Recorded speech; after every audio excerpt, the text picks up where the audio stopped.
Pada zaman nenek moyang kita dulu, stres itu muncul karena ada tantangan, ancaman yang bersifat fisik. Misalnya, ketemu binatang buas atau musuh. Reaksi tubuh kita untuk menghadapi ancaman tersebut adalah berupa kesiapan untuk melawan atau lari. Jadi pilihannya hanya dua, melawan atau lari. Agar tubuh siap untuk melawan atau lari, maka jantung akan berdetak lebih kencang agar darah bisa mengalir ke seluruh tubuh, bisa mengalir ke hal-hal penting untuk bisa lari atau melawan. Misalnya ke jantung, ke tangan, ke kaki. Di lain pihak, aliran darah ke kulit itu mengurang sehingga kita kelihatan pucat. Karena apa? Tujuannya adalah agar kalau kita terluka, darah tidak mengalir banyak keluar. Kemudian gula darah akan naik supaya kita punya energi yang cukup untuk lari atau melawan. Nah, pada saat ini yang membuat stres itu bukan berupa ancaman fisik, tetapi sesuatu yang membuat kita emosi kita naik. Misalnya karena memikirkan hutang atau memikirkan masa depan yang tidak menentu. Tapi reaksi tubuh sama, detak jantung meningkat, gula darah meningkat, dan lain-lain. Karena ancaman itu tidak bersifat fisik dan sering berlangsung lama, akibatnya merusak tubuh. Kita bahas apa pengaruh stres terhadap tubuh dan jiwa kita dalam video ini. Terima kasih.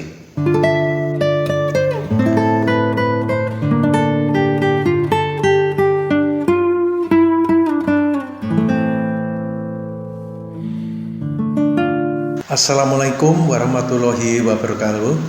Insya Allah kami akan membuat video tentang kesehatan dan psikologi ini 2 kali seminggu. Untuk itu, bagi yang belum subscribe, silahkan subscribe, klik like, share, dan komen. Terima kasih. Kecemasan baik tentang situasi saat ini atau peristiwa yang akan datang adalah reaksi tubuh yang normal terhadap stres. Reaksi ini dimulai di bagian otak yang bernama amigdala, area otak yang mengirimkan sinyal marah bahaya ke hipotalamus. Sinyal-sinyal ini kemudian dikomunikasikan ke seluruh tubuh untuk membangkitkan respon lawan, melawan, atau lari. Secara fisiologis, respon stres positif bersifat jangka pendek. Ketika hormon adrenalin, peningkatan denyut jantung, aliran darah ke otak, dan aliran oksigen yang diakibatkannya secara kolektif memaksa kita untuk berkonsentrasi pada masalah dan mengatasinya dengan cara yang konstruktif. Namun, respon stres berulang jangka panjang terhadap kecemasan, kekhawatiran yang berlebihan, dan tidak semestinya tentang sejumlah situasi dalam kehidupan sehari-hari, seperti kekhawatiran tentang datang terlambat di tempat kerja karena lalu lintas macet, tenggat waktu yang terlampaui, barang yang hilang atau salah tempat, anak yang menangis, ketakutan akan ujian atau stres wawancara, takut bertemu seseorang atau bersosialisasi, janji yang tidak mendapat jawaban, dan sebagainya. Hal tersebut dapat memicu serangkaian respon stres yang menyebabkan reaksi fisik dan emosional yang merusak dalam tubuh kita.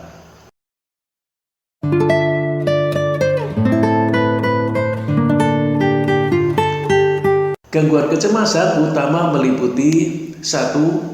Generalized Anxiety Disorder atau GAD atau GAD bahasa Indonesianya.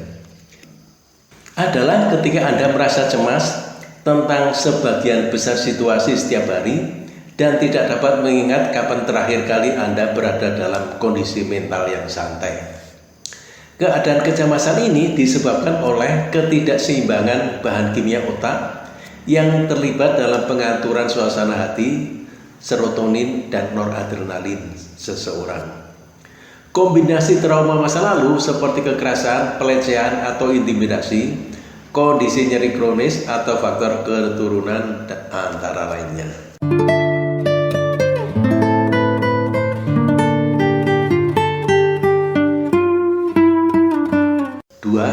Gangguan obsesif kompulsif atau OCD, Obsessive Compulsive Disorder, dapat menyebabkan seseorang memiliki pikiran obsesif dan mengganggu yang dapat menyusahkan, atau keinginan atau paksaan yang luar biasa untuk melakukan rutinitas berulang kali. Hal ini dapat tercermin dari kebiasaannya, baik itu membersihkan atau mencuci tangan yang tidak perlu, menata barang-barang di dalam laci dengan cara tertentu, melipat pakaian, dan lain-lain. 3. Post-traumatic stress disorder atau PTSD, disebabkan setelah periode yang sangat menegangkan seperti berada di zona perang, selamat dari serangan atau kecelakaan tragis, atau insiden karena bencana alam, dan sebagainya.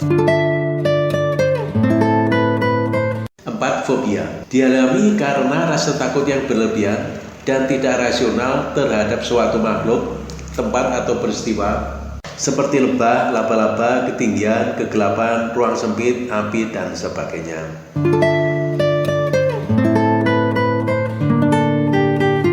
5. Serangan panik. Serangan panik menyebabkan periode kecemasan yang tidak rasional dan meningkat, disertai dengan gejala fisik seperti jantung berdebar, berkeringat, tangan dan kaki dingin, ketidakmampuan untuk bernapas atau hiperventilasi, dan lain-lain. Sakit kepala ringan, pusing, perasaan mau kiamat yang akan datang juga merupakan reaksi fisiologis dari kecemasan jangka panjang. Kecemasan kronis bagaimanapun dapat menyebabkan efek yang berbahaya bagi tubuh. Berikut adalah 7 efek tersebut. 1. Masalah pernapasan. Ketika seseorang cemas, napasnya menjadi pendek, dangkal, dan cepat. Hal ini menyebabkan pola pernapasan yang tidak sehat ketika jumlah oksigen yang dihirup lebih banyak daripada jumlah karbon dioksida yang dihembuskan oleh orang tersebut. Kelebihan karbon dioksida dapat membatasi suplai darah ke otak, menyebabkan pusing, kesemutan atau mati rasa di tangan atau kaki, atau kehilangan kesadaran. Kecemasan juga dapat memperburuk gejala kondisi asma. Pasien yang menderita radang saluran udara atau penyakit paru obstruktif kronik PPOK, penyakit paru obstruktif kronik, mungkin juga perlu sering dirawat di rumah sakit karena stres. 2. Gangguan gastrointestinal atau pencernaan. Kecemasan dan kekhawatiran terus-menerus dapat menyebabkan masalah pencernaan dan ekstresi kronis seperti sakit perut, kembung atau kram perut yang berlebihan, diare, sindroma iritasi usus besar, muntah, dan sebagainya. 3. Sistem imun atau kekebalan tubuh. Hormon stres yang sering dan mengatasi respon melawan atau lari mungkin tidak membuat tubuh Anda kembali ke keadaan istirahat normal, membuat sistem kekebalan Anda rentan terhadap penyakit dan infeksi virus. Selama waktu ini, suntikan flu biasa dan vaksinasi mungkin juga tidak berhasil untuk Anda. Jadi ketika COVID-19, bila Anda stres yang kronis, sistem imun menurun, maka vaksinasi menjadi kurang efektif. 4. Penyakit jantung. Palpitasi jantung dan pola pernapasan cepat biasanya dialami selama serangan kecemasan. Serbuan hormon respon stres yang terus-menerus pada tingkat kecemasan yang tinggi dan terus-menerus dapat menyebabkan tekanan darah tinggi dan masalah koroner seperti penyakit jantung atau serangan jantung. 5. Ketegangan otot dan nyeri kronis. Sinyal marah bahaya yang sering dari amigdalia Anda ke sistem saraf pusat Anda untuk mempersiapkan respon stres dapat menyebabkan otot Anda berkontraksi atau sangat sering mengencang. Ketegangan otot yang terus-menerus dapat menyebabkan otot kram, kaku, dan nyeri yang cenderung menyebar ke seluruh tubuh.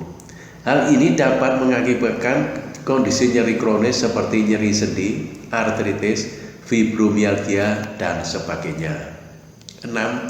Pelupa atau hilang ingatan. Jika Anda selalu khawatir atau menderita gangguan kecemasan umum, Itu juga dapat memengaruhi memori jangka pendek atau memori kerja Anda.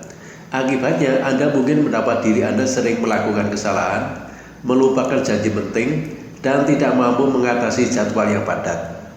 Ketika ini terjadi secara teratur, sulit untuk mengambil keputusan penting di tempat kerja atau di rumah. Kinerja di lingkungan sekolah atau kantor mungkin sangat terganggu. Hal ini membuat Anda menjadi lebih cemas dan masuk ke dalam keadaan depresi.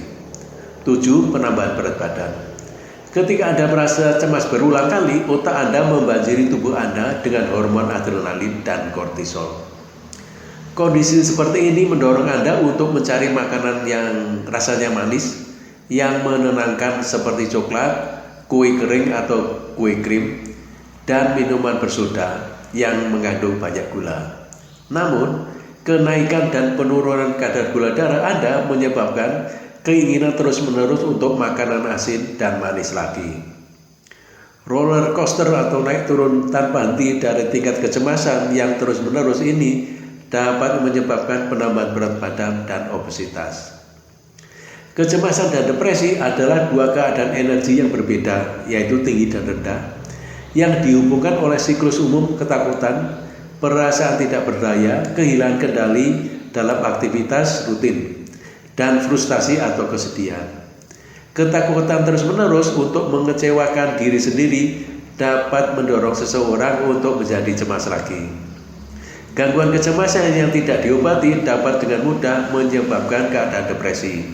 Namun, kecemasan dapat diatasi dengan menggunakan terapi, dengan cinta dan dukungan keluarga, meditasi, dan banyak teknik lainnya. Bicaralah dengan dokter Anda sedini mungkin jika Anda sering khawatir atau cemas. Demikian video kita kali ini yang membahas tentang dampak dari kecemasan terhadap tubuh kita. Terima kasih sudah menonton. Sampai jumpa pada video berikutnya. Terima kasih.